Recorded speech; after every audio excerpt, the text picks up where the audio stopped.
Hello and welcome to the Hibs Observer Tactical Breakdown Part 2. We are looking at Hibs 3-3 draw with Rangers on Sunday. On our YouTube channel, you'll be able to watch the first part of our review of the game, where we looked at the 3 goals that Hibs scored and the 3 goals that Hibs conceded. In this video, however, we're going to be looking at the tactical tweak that David Gray enacted in the first half when Hibs were 2-0 down, which ultimately helped Hibs to gain control of the game, come back into it and get away from the game with a point rather than a defeat. Joined, as usual, by Craig Nisbet to talk this through. Craig, how are you doing? I'm good. Enjoyed discussing the goals, but I think, a big part of that game was David Gray's tactical switch. So I think it'll be a good thing to break down. Yeah, agreed. And it was very difficult not to talk about that in the first video as well. It was really tough. it was very difficult because you wanted to kind of go into it because it was sort of quite unorthodox and I suppose quite, don't overblow, but quite brilliant at the same time, because it's exactly what I think a lot of people, might have done in reverse when they're playing, Rangers or even playing Celtic. But, we'll go into that in great detail. Just a word for our sponsors before we get going. Good Vibes Giveaways, proud to sponsor the Hibs Observer and offer fantastic prizes to fans of the club. Prizes change weekly and include tech and gadgets, days out, weekends away, tax-free cash, and even Oasis tickets. You can get your tickets now at www.goodvibesgiveaways.com and enter for your chance to spread the good vibes. Just also like to point out that we are running a promotion on Hibs Observer at the moment, £1 for 6 months subscription. hibsobserver.co.uk/subscribe for new subscribers only. So do get involved. The January transfer window, access to everything that we do, £1 for 6 months, great value. Come and join the subscriber family and see what we get up to on a daily basis at Hibs Observer Towers. Anyway, moving on to Sunday's game. I think we've talked a lot, Craig, about this tactical tweak, not obviously in these videos, but I think Liam sort of did an article looking at it. It obviously played such a big part in him sort of coming back into the game. Were you kind of surprised to see it? Given, I think a lot of sort of, I don't know, we call them like layman fans or something like that, but I think a lot of people might not necessarily have noticed it at the game, but somebody with your kind of eye for tactics must have picked up on it.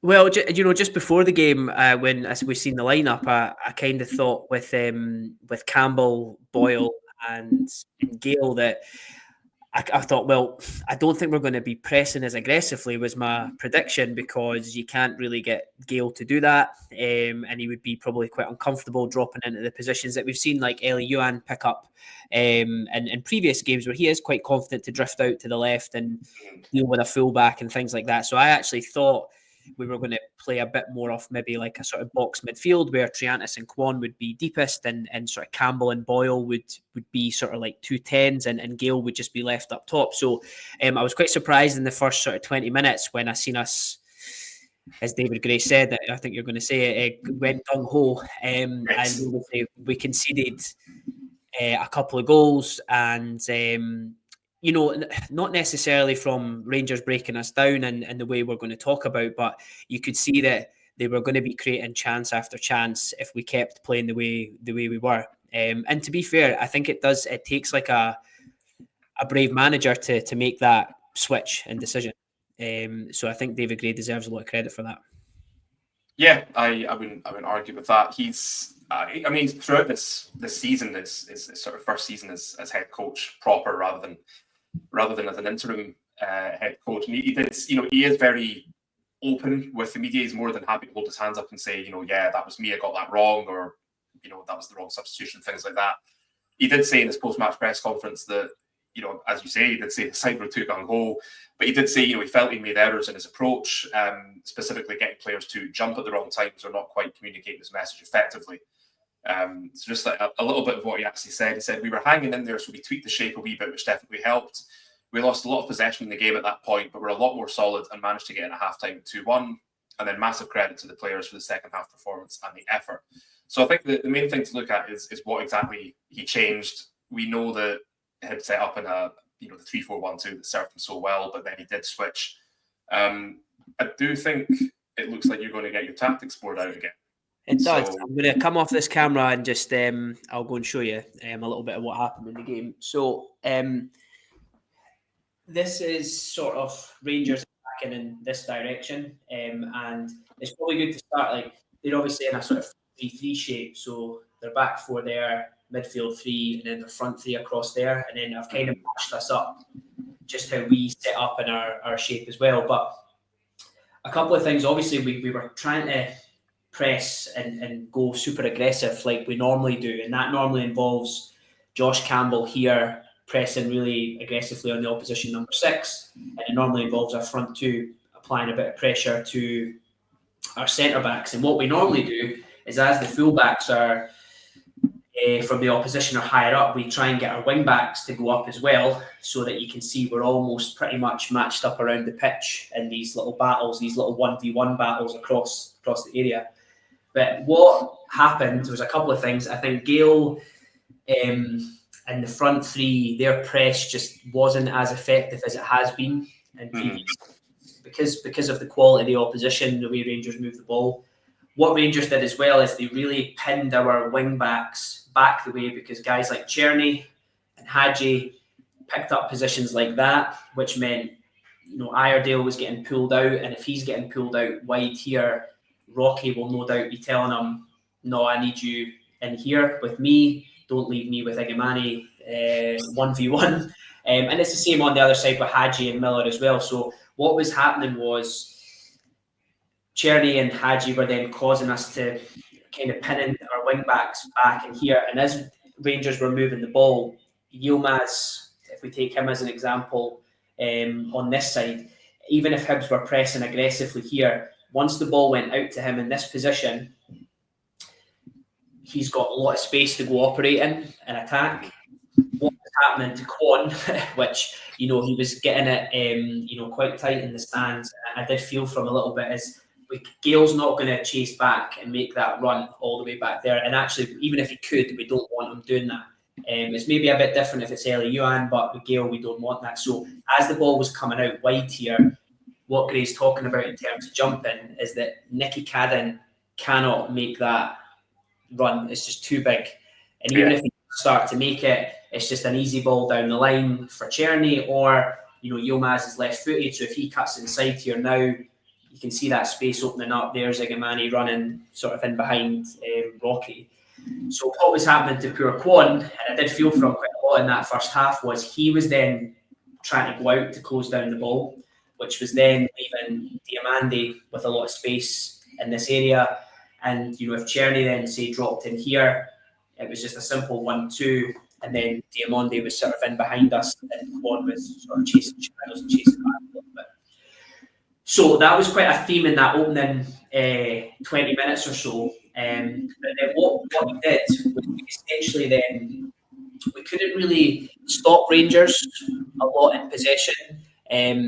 But what we did was we dropped Campbell, who was here, almost back in, and we sort of made this flat midfield three across here. Now, that would have been Kwon in here. It was usually Triantis in the centre position, and then Campbell here. And what that did was, instead of Gale and Boyle trying to press Proper and Sterling, they almost just dropped off, and sort of one of them pressed in this position here. So that would be Gale going out to Sterling, and then Martin Boyle would then drop in on Raskin in that position there. So then, if the ball then got played wide again to Yilmaz, if Kwon decides, right, I am going to go and press that, then we have Triantis who can just step in and pick up the body, and then we've got Campbell tucking in on the other side. And what that meant is, Rangers still got some success and maybe got the ball in here, but then, Nicky Cadden could then be a bit more aggressive and push into that position, knowing that Iredale's behind them.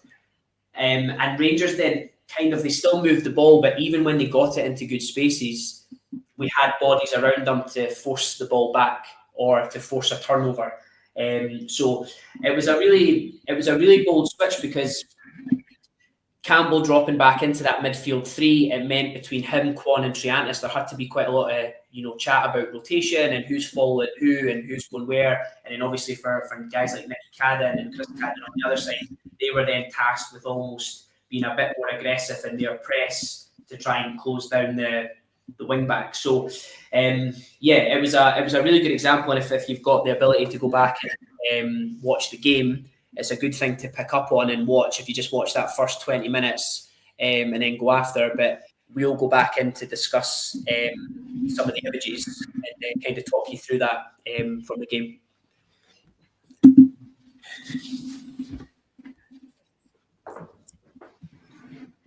Welcome back. Well, thank you. So yeah, good to sort of see that. I mean, I know your tactics board is very popular amongst the Hibs support, so nice to have it on a video again.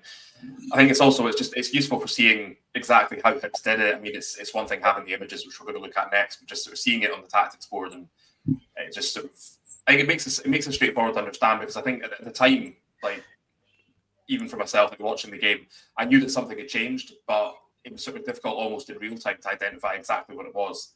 And obviously the benefit of hindsight, when you watch it back and different angles, you can sort of say, all right, I know what they're doing. But and also when if you're not at the game and you're watching on TV, you don't always see the full pitch, and I think that can sometimes, you don't always see that Hadji is dropped into that space between Miller and Cadden and has pinned Cadden back and things like that, especially with some of the heights of the cameras at some of the games. As Easter Road's actually not too bad, but so it's hopefully people can see that just how it looked, the geometry kind of looked across the pitch. Yeah, and getting that kind of bird's eye view, I think, is helpful as well, and seeing how the two teams match up. But moving on to the images themselves, got quite a few to get through here. But yeah. So this is basically what we spoke about at the beginning. This is you can see it's Campbell closing Raskin down. It's actually in. I'd encourage people to read Liam's article on the Observer. It's really good breakdown of it. And we never spoke to each other, but we ended up using very similar images. So this is Raskin here, and you can just see that the position is where we're being quite aggressive. This is pretty gung ho. But what you can see on the top left hand side there is that's Nicky Cadden running forward now, and Raskin's just about to clip that ball wide to him, to Yilmaz on that side.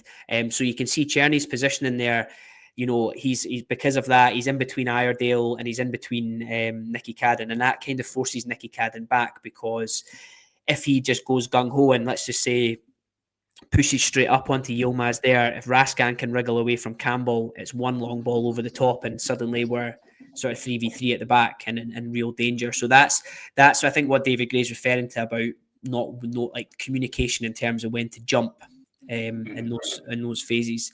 In this clip, actually, if you go into the next one, this is the example I was saying about Kwon. Like Yilmaz, it's actually not a great ball from Raskin, but Yilmaz does really, really well to sort of flick it over, and you can see now there's Iredale having to go out towards Czerny. Kwon is wrong side of Diamande, and I just highlighted there, it doesn't actually happen, but you can see the danger there of like Igamani now is looking at that big space that's now opening up between Iredale and Rocky and thinking, I could go in there, but it actually ends up being, if you go into that next clip, it actually ends up being Diamande that makes that run in behind.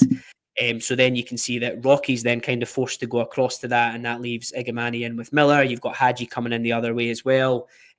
So that was, I think, a bit of a kind of key theme that happened in that early part of the game. But in the next clip, I just want to give him a tiny bit of credit here, because Kwon actually does get back, and it's his block on Igamani that goes for a corner. So I did feel for him a lot. He looked really frustrated when he got subbed off, and he did a couple of nice little bits on the ball, but he did really struggle in that game. But I just thought it was when I got to the end of that clip and realised it was his block, I thought I'll put that in just to give him a bit of credit there. But I think he had a torrid afternoon, and because Rangers sort of attacked down their right hand side quite a lot in our left, it was really him that was really struggling. Yeah, I think I did feel a bit for him as well, because I think, when he first came in on loan and he was starting most games, he did look like an upgrade on what had been there before. But I think we've seen that before when players come in, and it's been so kind of mediocre before that they come in and automatically look like an upgrade. But he's obviously had to come out of the team, and I think Triantis and Newell have been a really good really good pairing in that sort of that central midfield. I think obviously David Gray was using them when he was still doing the 4-2-3-1 but then the switch to 3-4-1-2, you can still use them in the middle. Kwon's not played as much recently as he might have liked, and I think that that possibly had an impact. I think I can understand why he would have brought him in because of his physicality. I think last time out against Rangers at Ibrox, he did actually play quite well. But yeah, I would agree with you that I think he did struggle a wee bit. He did have a bit of a difficult afternoon, and he certainly did look frustrated when he was coming off. But I think the right thing to do, because Mariah Welsh, again, somebody else who's not had a lot of game time. I think his last appearance was the first Edinburgh derby in October at Easter Road, and I think you could probably see with him as well that there was a little bit of rustiness. Especially with that sort of wayward pass that did lead to the Rangers goal. But yeah, I think fair enough to sort of point out that it was Kwon who got back here to put in a good block, because it's like we've talked about this before on other videos. You've talked about it with Liam, that when you're watching the game live and you don't have the benefit of replays or anything, then you can sometimes maybe misinterpret how things have gone. And I think when you get the chance to look back at highlights, or we're doing videos like this, and we can actually look at it under a microscope, you can tell that players who maybe much maligned at the game maybe got a bit of a rough deal at the time. Yeah, absolutely. And if you go into the next clip, it was sort of about 5 or 6 minutes later. You can see there that because Rangers have blitzed us a couple of times in possession, now Boyle, Gale, and Campbell, like they're miles off pressing there. The distances are too big. It's a really simple proper to Raskin, to Sterling, and wide to Yilmaz. And when you go into that next clip there again, like Gale, what I've kind of put there is saying, again, with Yohan, is that a run that he's maybe comfortable making out to challenge that? He probably is. But again, I think Kwon's thinking, right, Gale's not going to get there. I'm going to go to the danger, which is the ball. If anything there, Campbell should maybe then get across to Diamande. And I think that's probably what Gray was alluding to, that things just... players just weren't quite communicating, and things just weren't quite right. And even when you go, we actually deal with that attack and the ball works back. But if you go into the next clip, when Sterling's on the ball, you can see it's quite comical, really. If you look at, there's Triantis pointing, Campbell's pointing, and Kwon's pointing, and they're all pointing at Diamande in the middle, because I don't think they quite know who should get him. And Kwon will be saying to Iredale, you come in and get him. And, again, if you've got a decent centre half that can curl a ball in behind, then there's a big spot for Czerny to run into behind Iredale or behind Nicky Cadden. So it was just something that, was quite evident in that up until about the sort of 20 minutes mark. And if you go into the next clip, I'll kind of show you what we did, because, it's now we've highlighted sort of the three midfielders again. So there's Triantis, there's Campbell, and Kwon again. And you can see this time, I think this is just the beginnings of us getting into this sort of new shape that we're trying to work in. There's a little bit of discussion going on with Campbell and Triantis there about picking up in the middle of the park. And if you go into the next clip, just sort of like 5 or 6 seconds later, you can see now, like, Raskin's managed to get on the ball. Gale's actually managed to drop wide. Boyle's come back into the centre. And it's now Triantis looking to close the ball. But you can now see we've got Campbell picking up closest to us. We've got Kwon touch tight with Diamande now. And then you can see our sort of back five lined up in that position. And what happens if you go into the next part, like, Rangers are still going to move the ball effectively. So Egemani at this point drops deep and sort of gets into that space, the midfield three. But if you go into that next clip again, you can see Rocky passing them on.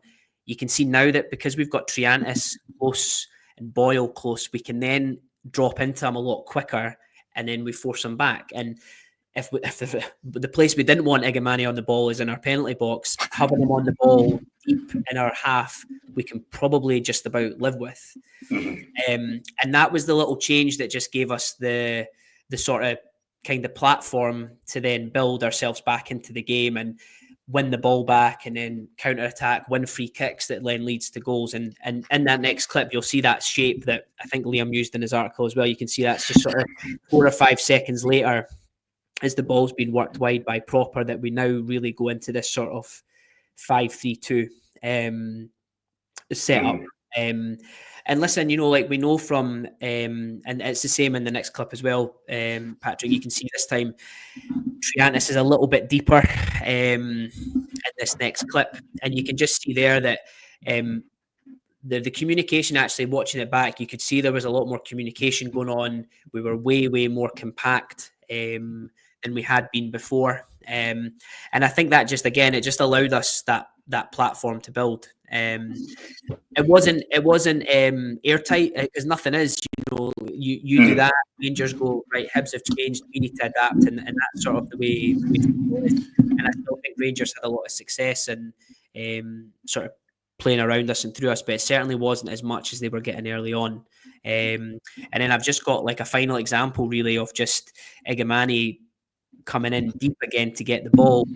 And that shows you if he's feeling like he has to drop, that we're doing something right. Then we've got Miller coming out, we've got Triantis, it gets switched out to Sterling, but as it goes out to Sterling, because that's quite a big pass, like it's quite a, the ball has to travel a fair distance to it. If you go into that next clip, 8 seconds later, we're back in that shape again.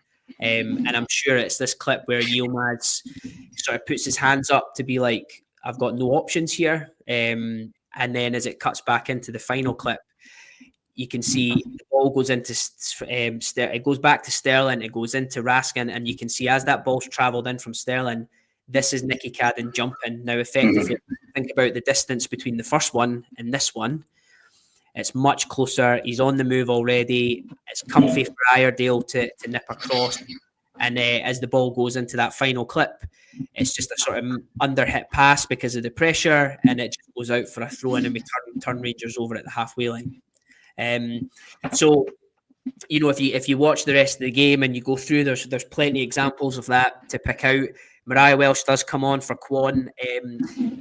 Did it solve the problem? I don't think it did.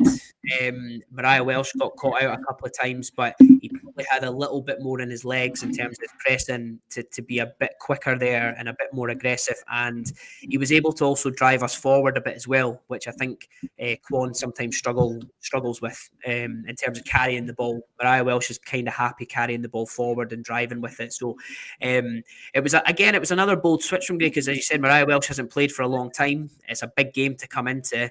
I think Gray was probably right to do it because Kwon had a tough sort of 20-25 minutes, and Rangers were still targeting that side. So at least we mixed things up and put Mariah Welsh in to give us a bit more legs when we were pressing.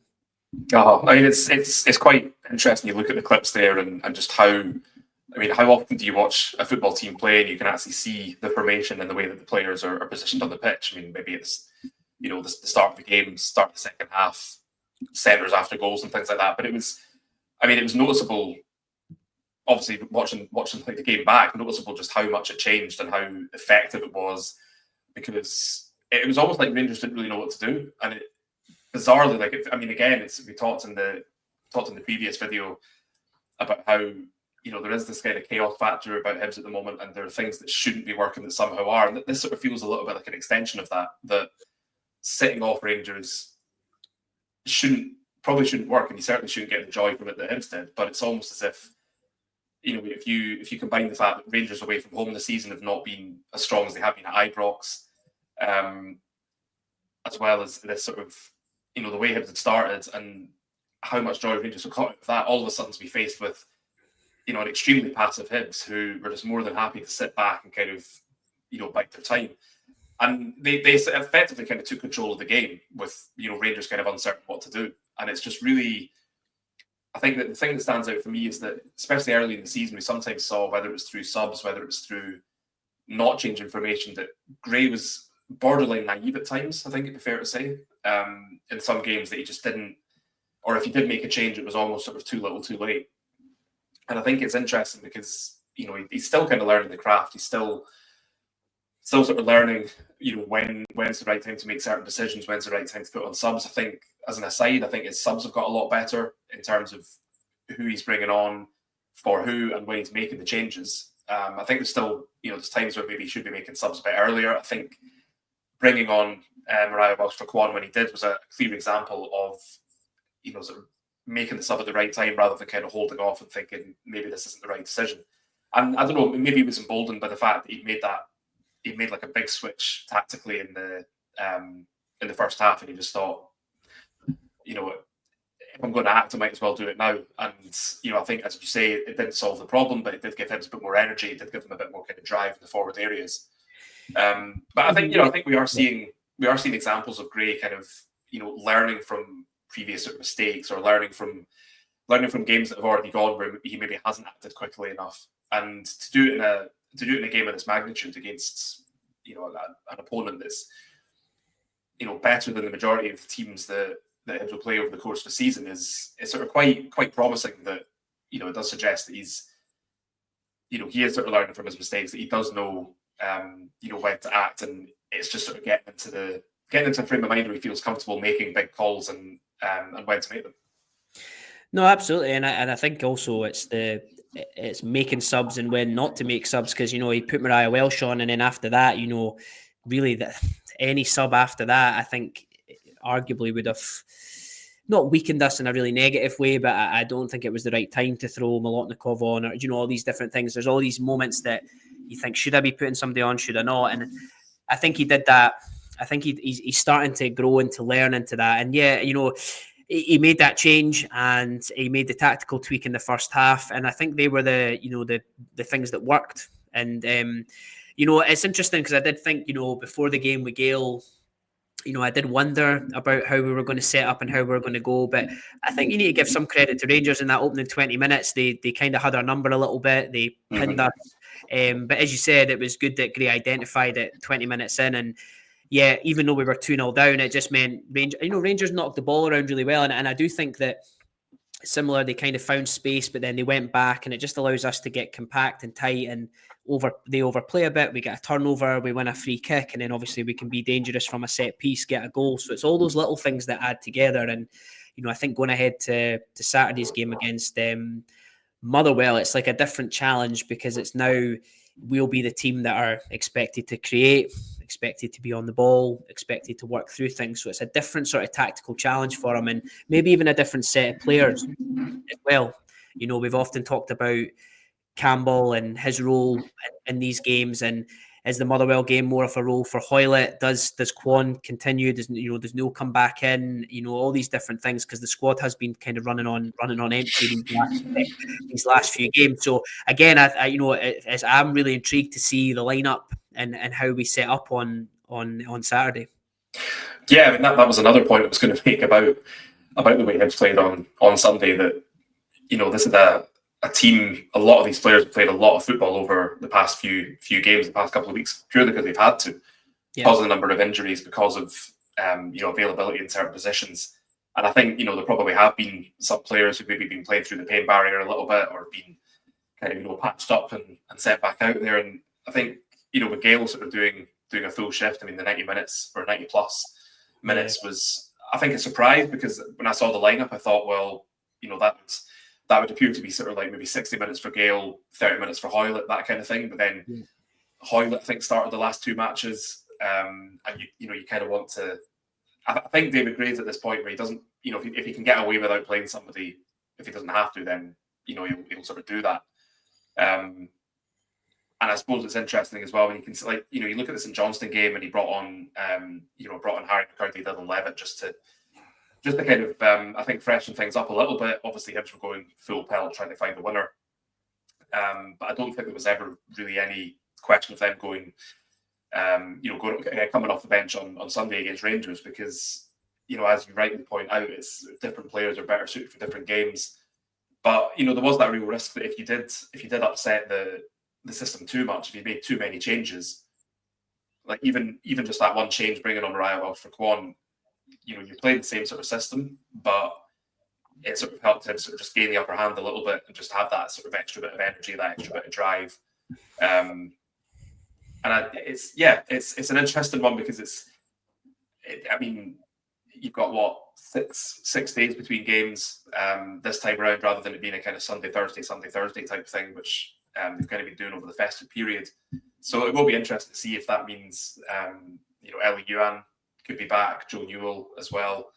I think probably a little bit too soon for any of the others who are currently out. But I think the players deserve credit for being able to action what Gray wanted them to do. Gray deserves credit for identifying the the change that he could make and going for it, because it would be very easy to either start the game in a sort of, almost in that kind of 5-3-2 setup, and then you don't know how it's going to play out. Then is it going to be a case of Hibs containing Rangers for 60-65 minutes, but then they Rangers change things up and they get a bit of joy. So it was, I think, interesting the way that Gray sort of identified this change and made the change, and the joy he got from it, and the fact that he kind of stuck with it, and stuck with the players as well. And the players obviously putting in, we talked about Dwight Gale putting in a shift, but to be fair, all the players putting in a shift to to sort of get a point. And I feel like we're saying this after every game now, that earlier on in the season it's a game that Hibs wouldn't have had a hope in, I don't think, because I don't think Gray would have had the experience at that time, or the tactical nous that he's developed over the past however many games to sort of identify a change like that, and also make the change and ensure it was successful. Because we know that pre that Aberdeen game, the players maybe it wasn't quite working out, and then obviously after that players only meeting, something's obviously clicked.